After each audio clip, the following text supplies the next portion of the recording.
goons wamejaa Kenya. Na sisi tunataka tueleze hakuna goons. Hii ni serikali. Hii goons inapangwa na William Ruto, Kipchumba Murkomen na Raymond Omolo. Na vile wanataka ni kuleta confusion, ndio walete askari waue watu alafu waseme ni goons. Ndio naona Murkomen akisema ati iko shida ya goons, ati ameunda special police unit to deal with goons. Wewe Murkomen, wewe ndio mwenye goons mkiwa na Kasongo na Omolo. Utateua special unit na namna gani to deal with the goons, na wewe ndio mwenye goons ya Kenya?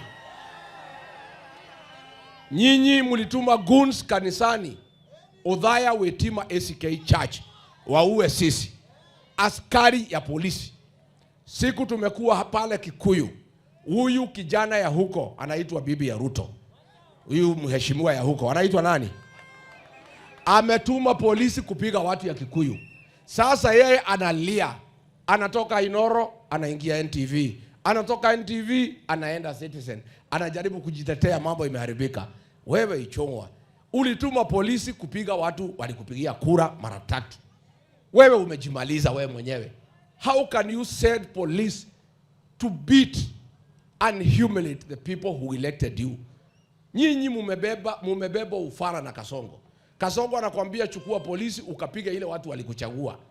Wewe ni mjinga ya saa ngapi unaweza tuma polisi kupiga ile watu ambao walikuchagua? Ni ujinga si ujinga? Ni ujinga si ujinga? Mimi niseme sisi tutatembea kila pahali.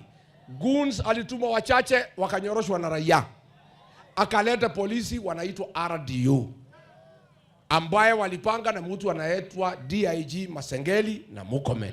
Wameumiza watu wa Kikuyu. Sasa wewe Ichung'wa umetengeneza maadui 30,000 wale ulipiga na tear gas. Hapo awali ulituma mtu na nyuki, wawachilie nyuki siuwe watu ya Kikuyu. Mungu akasaidia, hizo nyuki sikasema hasitaki kuumiza watu kwa sababu hawana hatia. Ulipoona nyuki zimekataa ukalete polisi. Sasa wewe unatoka station hii unaenda hii unalia kwa sababu mambo yako imeharibika. Wewe utaenda nyumbani pamoja na Kasongo. Sasa wewe ufuatane na Kasongo huko Sugoi, mkakae na yeye huko, si ndio? Na watu ya Kikuyu wameniambia nirudi huko. Mimi nimetangaza nitapanga, nitarudi Kikuyu town, nitaenda Keno, nitaenda Rusigiti. Watu ya Kikuyu ni watu yangu, they are my supporters, na nitawatembelea tena. Ukitaka kupanga polisi tena wakuje wapige watu, endelea, then tuone wewe utafika wapi.